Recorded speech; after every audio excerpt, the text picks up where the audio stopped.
ሰላም ሰላም ጤና ይስጥልኝ የዚህ ቻናል ተከታታዮች እንደምን አላችሁ? እግዚአብሔር ይመስገን እኔ ያለሁ በጣም ደህና ነኝ።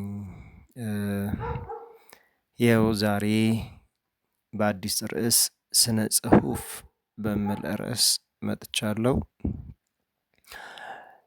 ከዚህም በፊት ባሉት ቪዲዮዎች እንግዲህ ክፍል 1 ሰዋሰውን በተመለከተ ሙሉ በሙሉ የሰዋሰው ክፍሎችን ከመጀመሪያ እስከ መጨረሻ ድረስ ማየታችን ይታወሳል። እሱ ላይ ያለውንም ጥያቄዎች ሙሉ በሙሉ ያላችሁን ሀሳብ አስተያየት ኮመንት ላይ መጻፋችሁን አይቻለሁ። ባለመመለሴ በጣም ይቅርታ ይደረግልኝ። ከዚህ በኋላ ግን እየተከታተልኩ ያሉትን ነገሮች ቪዲዮ የምሰራላችሁ ይሆናል። በእርግጠኝነት ቃል እገባላችኋለሁ። እስካሁንም ስለጠፋው በጣም ይቅርታ ጠይቃችኋለሁ። ከዚህ በኋላ ግን ኮንቲኒየስሊ ያሉትን ነገሮች እንደማስቀጥል ቃል እገባላችኋለሁ። ይህንንም ይዤላችሁ የመጣሁት ሁለተኛ ሴሚስቴር ከመሆኑ አንፃር ነው። ከዚህ በኋላ ያለውን የምናየው ደግሞ ስነ ጽሁፍን በተመለከተ ሙሉ በሙሉ ከመጀመሪያ እስከ መጨረሻ ድረስ ስለ ስነ ጽሁፍ እያንዳንዱን ነገር የምናይበት ክፍል ይሆናል ማለት ነው። ሰዋሰው ላይ ያላችሁን ሀሳብ አስተያየት ጥያቄ ቪዲዮ ሰርቼ እንደማጋራችሁ ወይም ለኮመንቱ ላይ ያገኘኋቸውን ነገሮች ወይም ጥያቄዎቻችሁን ቪዲዮ ሰርቼ አጋራችኋለሁ። እናንተም ይሄ ቪዲዮን እንደደረሳችሁ ሼር እያደረጋችሁ ለሌሎች እንዲዳረስ እይታው ደግሞ በጣም ቆይቼ ስለሆነ እየለቀኩ ያለሁት እይታው ለሁሉም እንዲዳረስ ላይክ እያደረጋችሁ ቪዲዮን እንድትተባበሩኝ እጠይቃችኋለሁ። በጣም ነው የማመሰግነው። ወደ ርዕሰ ጉዳዩ እንግባ። እሺ ስነ ጽሁፍ ምንድነው ነው? ስለ ስነ ጽሁፍ ከማየታችን በፊት መጀመሪያ ምን ማየት አለብን? ስነ ጽሁፍን አቅፎ የያዘውን ክፍል መመልከት ያስፈልጋል። ስነ ጽሁፍን አቅፎ የያዘው ክፍል ማነው የሚለውን ለማየት ደግሞ እነዚህ የተዘረዘሩትን ነጥቦች አንድ በአንድ ማየት ግድ ይለናል ማለት ነው። ስነ ጽሁፍን ለማየት የግዴታ ወይም አቅፎ የያዘው ክፍል ማን እንደሆነ ለማወቅ እነዚህን እንያቸው። አንደኛ ስነ ነው። ስነ ምንድነው ስንል ስነ ማለት ውበትን የሚያመላክት ከቃል በስተመነሻ ላይ የሚቀጠል ተጨማሪ ምዕላድ ነው። ስለ ሰዋሰው ላይ ስናይ እንግዲህ ምዕላድ ምን እንደሆነ በሚገባ አይተነዋል። ስነ ስንል ውበት ማለት ነው፣ ቆንጆ ማለት ነው። ስነን በምናይበት ሰዓት ከቃሉ በስተመነሻ ይገባል ስንል ቀድሞ በመግባት ያለውን እያንዳንዱ ከቃሉ በፊት በመግባት ውበቱን፣ ቁንጅናውን፣ ሸጋ መሆኑን፣ የተለየ ጽሁፍ መሆኑን የሚያሳይ ተቀጥላ ወይም ቅጥያ ወይም ምዕላድ ነው ማለት ነው። ምዕላድ ነው። ምዕላድ ስንል እንግዲህ ነፃ ምዕላድና ጥገኛ ምዕላድ እንዳለ ማስታወስ ግድ ይለኛል። ስለዚህ ይሄ ነፃ ምዕላድ ነው፣ ትርጉም አለው ማለት ነው። ሁለተኛ ላይ ስነ ውበት የሚለውን ቃል እንይ።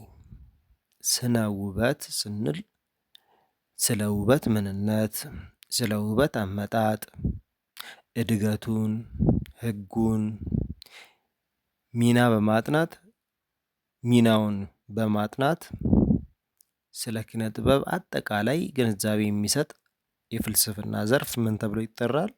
ስነ ውበት ተብሎ ይጠራል። ስለ ውበት ነው የሚያወራው። ውበትን በተመለከተ የሚዘረዝርልን ክፍል ነው ማለት ነው። ስነ ጥበብ፣ ስነ ጥበብ ደግሞ ስለ ስዕል፣ ቅርጻ ቅርጽ፣ ሙዚቃ እና ስነ ጽሁፍን እና ማንን? ምርጦች ስነ ጽሁፍን አጠቃሎ የያዘ ክፍል እንዲሁም ውበቱ ምን ያህል ነው? የፈጠራ ስራቸውስ ምን ያህል ነው? በምን አይነት መንገድ ነው ሀሳባቸውን የገለጹት የሚለውን አንድ ባንድ የሚመረምር የሚገልጽልን ክፍል ወይም ሙያ ምን ተብሎ ይጠራል ማለት ነው? ስነ ጥበብ ተብሎ ይጠራል ማለት ነው። ሌላው አራተኛ ላይ የምናየው ኪነ ጥበብ ነው። ኪነ ጥበብ እንደ ስነ ጥበብ ነው። አንድ ላይ ስለ ስዕል፣ ቅርጻ ቅርጽ ያሉና የእጅ ጥበብ ስራዎችን የእጅ ጥበብ ስራ ሲባል እደ ጥበብ ብለን የምንጠራቸው እንደ አጠቃላይ በእጅ የተሰሩ ስራዎች ኪነ ጥበብ ተብለው ይጠራሉ። የእጁ አሻራ ያረፈበት የእጅ ጥበብ የምታይበት ማናቸውም ስራዎች ኪነ ጥበብ ውስጥ ይመደባሉ ማለት ነው። ስዕል፣ ቅርጻ ቅርጽ ማለት ስነ ጽሁፉም የእጅ ጥበብ ስራ ነው። የአእምሮ ውጤት ነው። አእምሮ ብቻውን ቢያስብ ካልተጻፈ ካልተተገበረ ምንም ጥቅም የለውም። እንዲሁም በዘፈቀደ የተጻፈ ጽሁፍ ክሽን ካላለ ውበት ከሌለው ስነነቱን የማያገኝ ከሆነ ምን አይባልም ማለት ነው? ኪነ ጥበብ ውስጥ አይመደብም። ተራ ጽሁፍ ነው የሚሆነው። ስለዚህ በእንደዚህ አይነት መልኩ እንድትመለከቱት ነው። አንድ ላይ አቅፎ የያዘው ክፍል ማን ነው ማለት ነው? ስነ ጥበብ ወይም ኪነ ጥበብ እያልን የምንጠራው ክፍል ይሆናል ማለት ነው። እየተግባባን ነው? ግልጽ ነው? በጣም ቆንጆ። ሀሳብ አስተያየት ካላችሁ ጥያቄም ካላችሁ ኮመንት ላይ ጻፉልኝ፣ እያየው መልስ እሰጥበታለሁ። እሺ ወደ ቀጣዩ ክፍል እንግባ። ቀጣዩ ክፍል ላይ የምናየው ስነ ጽሁፍ ምንድን ነው ወደ ማለት እንገባለን። ስነ ጽሁፍ ማለት ስነ ጽሁፍ በልብ ወለድ ወይም በግጥም መልክ የሚዘጋጅና ህይወትን ውብ በሆነ መልኩ የሚያንጸባርቅ የፈጠራ ስራ ነው። የምን ስራ አልኳችሁ? የፈጠራ ስራ። የአንድ ግለሰብ የምዕናቡ ውጤት በአንድ ሀገር ውስጥ ባሉ ቋንቋዎች ውብ ተደርጎ ተጽፎ የሚገኝ ማናቸውም ውብ ተደርጎ ተጽፎ የሚገኙ ውብ ተደርጎ ተጽፎ የሚገኙ ማናቸውም የጽሁፍ ስራዎች ምን ተብለው ይጠራሉ? ጎበዞች ስነ ጽሁፍ ተብለው ይጠራሉ ማለት ነው። ስለዚህ ስነ ጽሁፍ ብለን በምንጠራበት ጊዜ ውብ የሚለውን ነገር ማሰብ ግድ ይለናል። ምክንያቱም ጽሁፍ ብቻ አይደለም፣ ጽሁፍ ውብነቱን ሊያጣ ይችላል። ስነ ያለው ከሆነ ግን ስነ የሚለው መለኪያ ከተሰጠው ቅድም መነሻ ላይ ስነ ማለት ውበትን የሚገልጽ ቃል ነው ብያቸዋለሁ።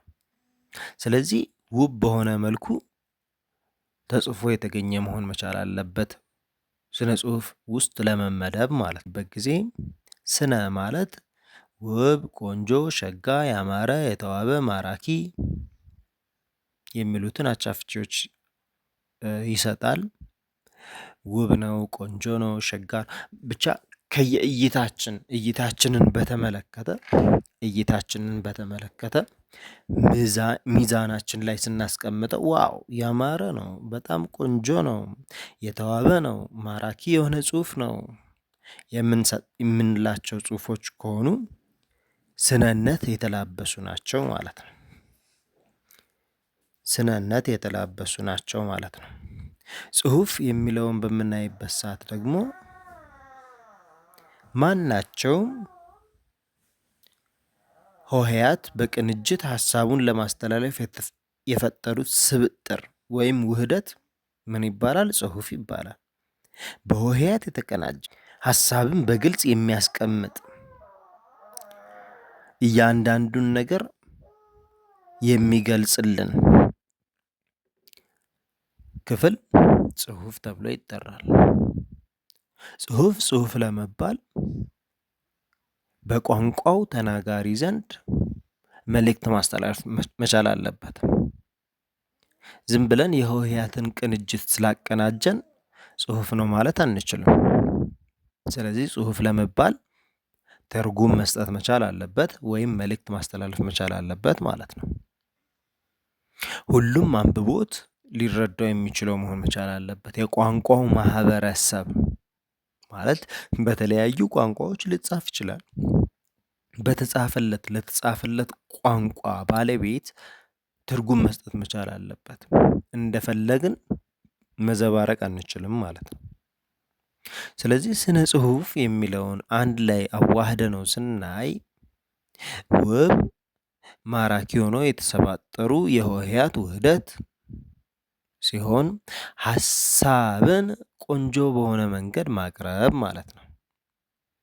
አንድ ጽሁፍ ስነ ጽሁፍ ለመባል ስነነት መላበስ ያስፈልገዋል። ስነነትን መላበስ አለበት ማለት ስነ ጽሁፍ ውስጥ ቅድም እንደነገርኳችሁ ውብ፣ ሸጋ፣ ቆንጆ መሆን መቻል አለበት። ስነ የሚለውን መያዝ መቻል አለበት ማለት ነው። በመሆኑም ሁሉም ጽሁፎች ስነ ጽሁፍ አይባሉም ማለት ነው። ሁሉንም ጽሁፎች ስነ ጽሁፍ ነው ብሎ መናገር አይቻልም። ስነ ጽሁፍ ለመባል የግዴታ ምን ያስፈልገዋል? ስነነትን መላበስ ወይም ሚዛናችን ላይ ቅድም ባስቀመጥነው መስፈርት ውብ ነው፣ ሸጋ ነው፣ ቆንጆ ነው የሚሉትን ነገሮች የሚያካትት ሲሆን ስነ ጽሁፍ ተብሎ ይጠራል ማለት ነው። ስነ ጽሁፍ ውበት ባለው ቋንቋ በቃልም ሆነ በጽሁፍ የሚቀርብ የኪነ ጥበብ ዘርፍ ነው። ስለዚህ ማን ውስጥ ያስገባን ማለት ነው? ስነ ጥበብ ወይም ኪነ ጥበብ ማለት የማን ክፍል ነው ማለት ነው? ስነ ጽሁፍ የማን ክፍል ነው? የኪነ ጥበብ ክፍል ወይም አንዱ አካል ነው ማለት ነው።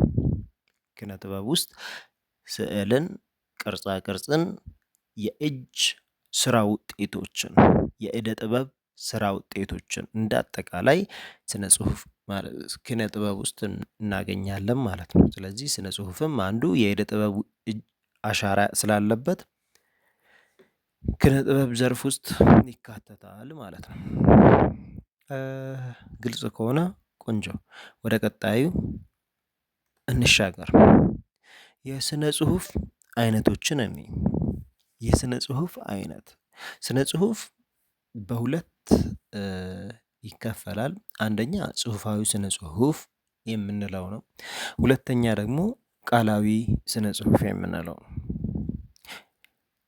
ቃላዊ ስነ ጽሁፍ ወይም ስነ ቃል እየተባለ ይጠራል። ጽሁፋዊ ስነ ጽሁፍ ምንድን ነው? ቃላዊ ስነ ጽሁፍስ ምንድን ነው? በሰፊው የምናይበት ክፍል ይሆናል። ከዚህ በኋላ ከመጀመሪያው እንጀምራለን። ማለትም ጽሁፋዊ ስነ ጽሁፍ።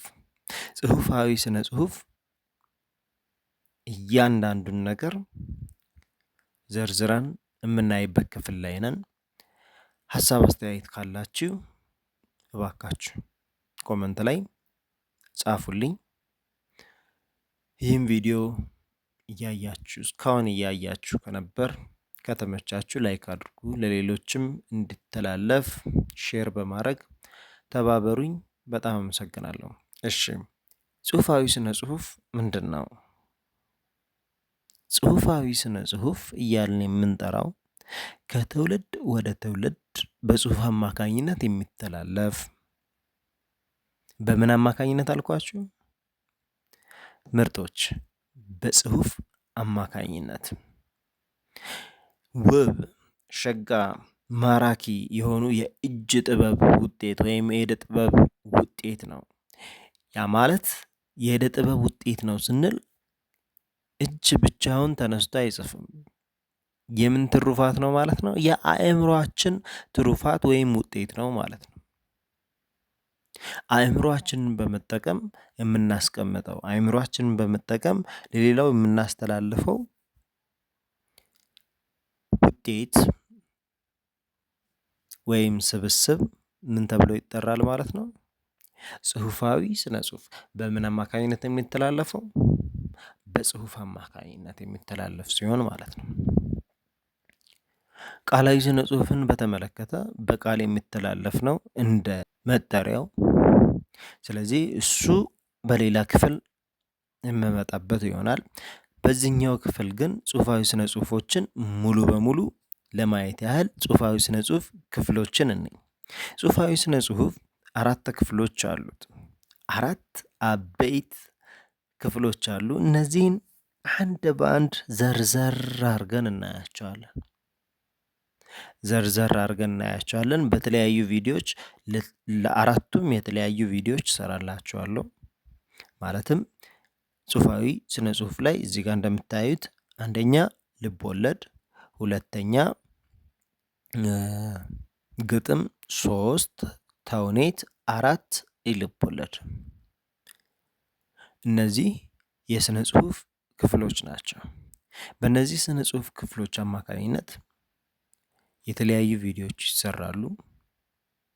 እናንተም ከወዲሁ ያሉትን ነገሮች